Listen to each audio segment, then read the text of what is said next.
Rocco first e poi Vittorio. Rocco.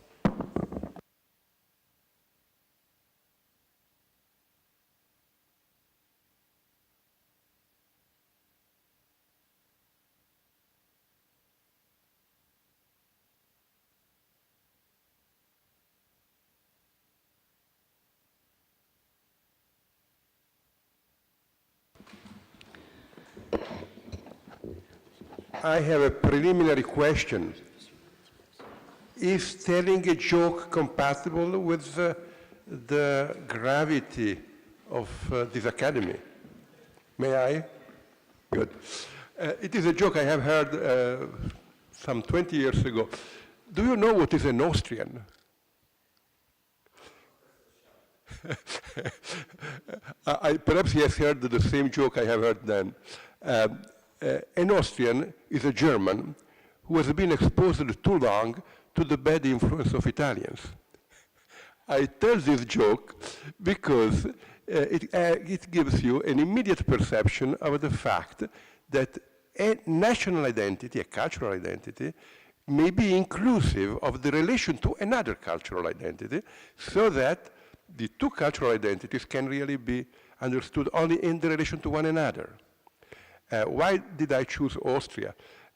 Some of you have heard, I think, a famous motto of Austria. It is a poem written by Matthias Corvinus. Ali gerant bella, tu felix Austria nube. Others grow through war. You, happy Austria, you get married. It was written because of the fortunate matrimonial policy of the Habsburgs when they got married with the kings of Spain, the queen and king of Spain. But it has also another meaning. In the Danubian monarchy, you had a plurality of peoples who entered into an intimate relation to one another, a kind of matrimony, the matrimony of nations. It seems to me to be a good example for what you have been saying now. Only, I have one problem. It seems to me that you give a conceptual framework to understand the reality. I don't think it could be a kind of recipe, making use of which all cultural contrasts may be solved. I think that here we need an historical dimension. I respect the dignity of all women, but I would not get married to any woman. There are some women with whom I would never get married, and some with whom I could have gotten married when I was younger, and one to whom I am actually married today. I mean, multicultural society can work if it is a concrete relation of concrete cultures. If we say, here there is an open space in which all cultures can come, and there are no historical restraints, I don't think it would work. You have to fall in love between cultures as well as between human beings. And without the historical dimension, it cannot be the basis of a sound integration policy. And not only that, history means time. Relations grow through time. I think that perhaps the great defect of multiculturalism is that they imagined they could do without time and without history. We must reintroduce history and time. Abbiamo altre persone sulla lista e abbiamo solo 10 minuti. Voglio cogliere l'occasione per salutare molto cordialmente Sua Altezza Reale la Principessa Carolina di Hannover, che ci ha appena raggiunto. Principessa, abbiamo ancora 10 minuti di discussione dopo la conferenza del professor Pierpaolo Donati, e poi abbiamo una interruzione della pausa, e siamo tutti molto curiosi di sentire la sua presentazione. Pierpaolo, vorresti...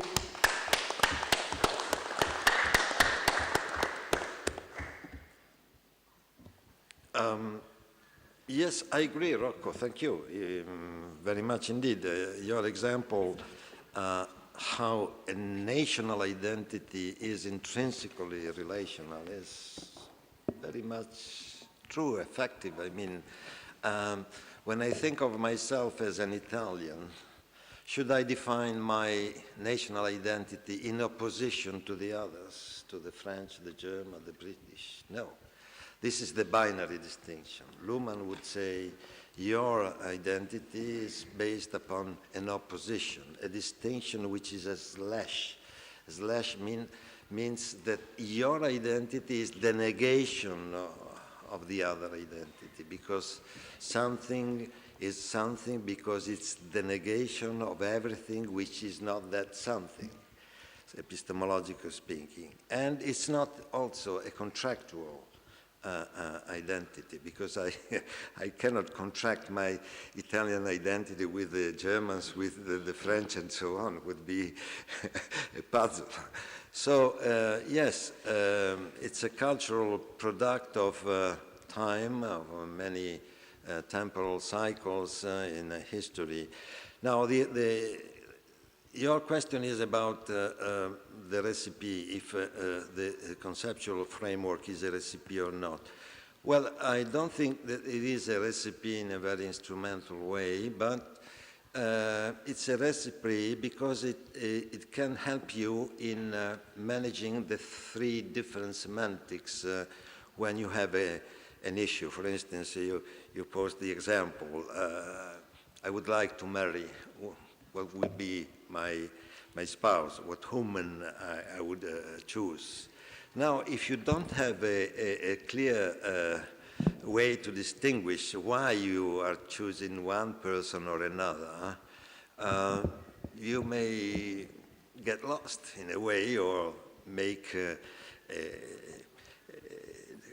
bad distinction if you want. So the semantics of distinctions are useful because you have to ask not only whom I like, is that woman something or a person which I like because it is of this color or another color, because it is of this character instead of another character. No, you have also to think about the relationship. What is the constitutive relationship which is the premise to a life in a couple? It's not only the individual features of that person. Of course, they should be sympathetic to you, but it's not only that. It's because what you want, what is your concern, is marriage, to marry a person. So the person is first, of course, but immediately together with that is the relationship which is constitutive of your concern. So you have to look for the good of the relationship and not only for the good of the person in itself. Grazie Pierpaolo. Abbiamo ancora 5 persone che vorrebbero porre delle domande e solo meno di 7 minuti. I therefore propose that each of you speaks 1 minute and that then you give the final answer. So we collect now all the questions because there is no way to get the people on the list to ask the questions to Pierpaolo. Vittorio, please, you are next. Parlo in italiano e non mi soffermo sui passaggi molto positivi della relazione di Pierpaolo. Direi che mi sembra importante il superamento della razionalità rispetto allo scopo e la razionalità strategica, diciamo da una parte, e quella rispetto al valore dall'altra, perché entrambe queste razionalità sono più teoretiche che esistenziali.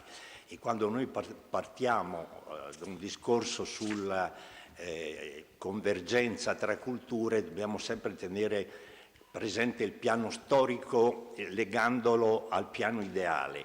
Io trovo che, data la concezione prevalente della persona in Occidente, legata fino a poche decine di anni fa al decostruttivismo, e quella presente legata a un forte naturalismo, noi incontriamo, senza neanche rendercene conto, delle grosse difficoltà con popolazioni. Faccio riferimento all'Islam, il quale come tale non ha una dottrina della persona. Sì, qualcuno 60 anni fa, un francese arabo, ha scritto sul personalismo. Allora mi chiedo se ci muoviamo dal piano teoretico al piano esistenziale quale sia la possibilità reale di un dialogo, sempre in rapporto all'Islam, quando una parte consistente della mentalità islamica, in Francia, in Italia e così via, è di non mescolarsi sul piano esistenziale delle convenzioni di fondo. E quindi, essendo le due basi, da una parte noi abbiamo una base fortemente laicizzata e una certa base religiosa, da loro è fondamentale l'elemento religioso, ci si trova sul piano esistenziale in notevoli difficoltà. Grazie Vittorio. Stefano, per favore. I agree with the proposal put forward by Pierpaolo because it works in practice. I mean, I have a limited experience, but applying that approach, the relational approach to interculturality, it works, in particular to cope with the problem just raised by Vittorio Possenti. My point is the following. Of course, multiculturalism, as we know, is a consequence of the Platonic conception of recognition. Plato calls recognition timos.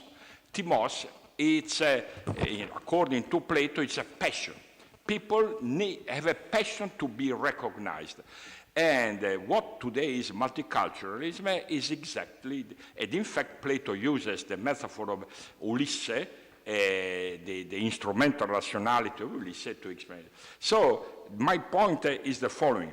I am in favor of the relational region, but perhaps Pierpaolo should recognize that adopting that would mean that we destroy 99.99% of all economic theory.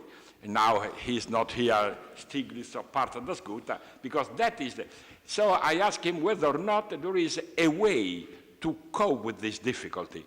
In other words, perhaps that was the attempt by Ricoeur, which was not completely, as you said, satisfactory, but I read Ricoeur's attempt exactly in this line, in order to mediate between the necessity of moving towards relational reasons, while at the same time not getting rid altogether of whole economic discipline. Thank you.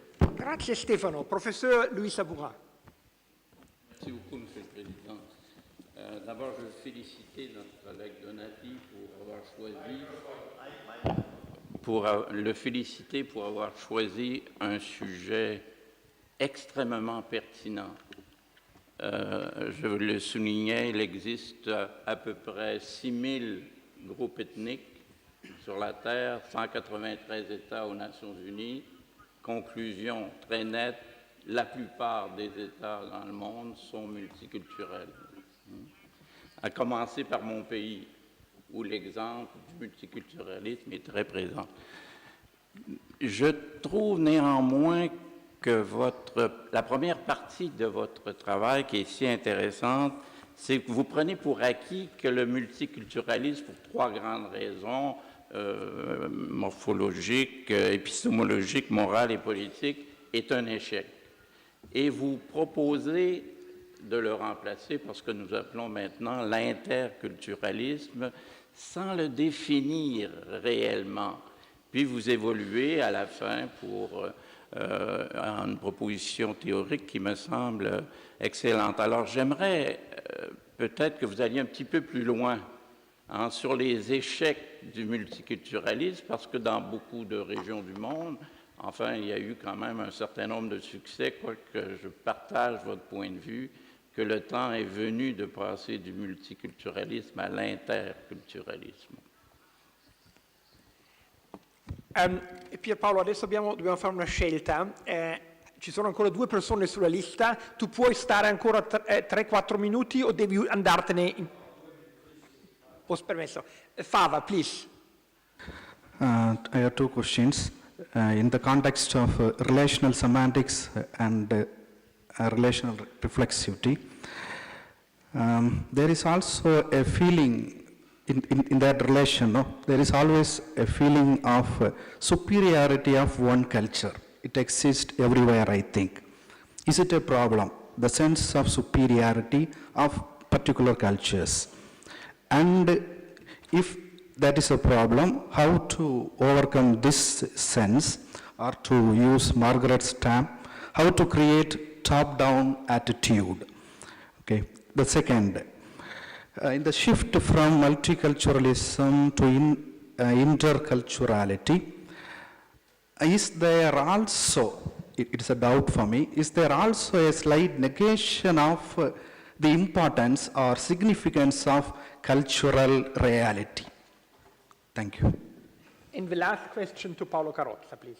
Thank you. I'll be extremely brief. I loved the paper and the idea of relational reason, but I'm really provoked by this key sentence towards the end on page 23, where you say, the solution could be provided by a renewed secular sense of culture as a shared learning space through practices of daily life where mutual recognition sets aside from the world of science and cultural traditions in order to grasp the primary experiential sense of the interhuman. Here's the question. What exactly do you mean by the primary experiential sense?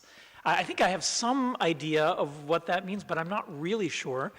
And regardless of what you mean by it, is it really possible to set aside the world of signs and cultural traditions in getting at that primary experiential sense? Even the most elementary experience of humanity, doesn't it have to pass through signs and traditions?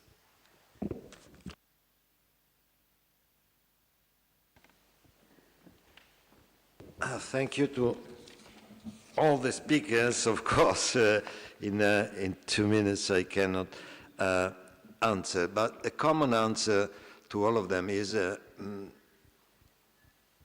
that we have to understand that the relational reason has to work on the relationships, and therefore each culture can have its own dogmatics without changing it, provided that this dogmatics accepts a minimum of reflexivity on the relationship with the other dogmatics, with the other cultures. So what is important is to establish a good relationship, or I would say the good of the relationship, as something which is prior to our cultural differences. This is the answer to Vittorio, but also to the others, in the sense of if we look at the confrontation between, let's say, Christianity and Islam, what is important is to establish the good of their relationships without asking both of them to change their internal faith, their internal dogmatics, and so on and so forth, but to become minimally reflexive in order to look for the common good of the relationship, the achievement of a good relationship, okay? Which doesn't mean that they have to change their ideas, their faith, their internal dogmatics. They can do that if they want, but they are not necessarily constrained to do that. Stefano, thanks. Well, the answer is yourself and your theory. You are looking for a relational economy, and you know very well how to cope with the difficult task to change the mainstream economic theory of today. Superiority, yes, this is exactly what I am just said. I mean, each culture could think in itself to be superior to the other. And it doesn't happen anything bad, anything nasty, if this belief remains within that culture. You can think to be superior to me, but please do not behave in this way when we relate to each other, okay? So one thing is to think about and to behave according to this belief, because of course behaving is entering into the relation changing the relationship, forcing a kind of relationship, and so on and so forth. As to Paolo Carrozza, last question, this is very important, but I do not share the idea that a cultural tradition is absolutely necessary for your identity. This idea,